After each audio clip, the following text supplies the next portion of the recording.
తిరుమలకి పోవడానికి 50, రావడానికి 50. పెట్రోల్ అవును అవును. ఇంకో పోయేమో ధర్మారము అవతల పాడు కూడా పోయి ఉన్నాం మేము. సారి ఈ టయానికి ఇంకా ముందే వచ్చేది. ఇది మొన్న సమ్మర్లో 3 సార్లు. ఒకసారి ధర్మారం పోయాము, పాడు సారి వెళ్ళిపోయాను.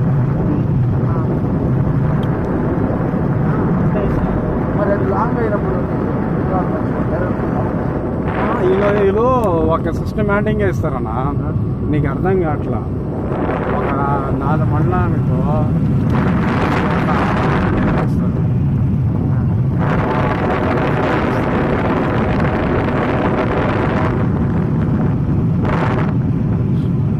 ఇప్పుడు నేను అనుకో 1000 రూపాయలు ఇస్తారు ఒక మండలం కాబట్టి. ఒక 4 మండలం అనుకో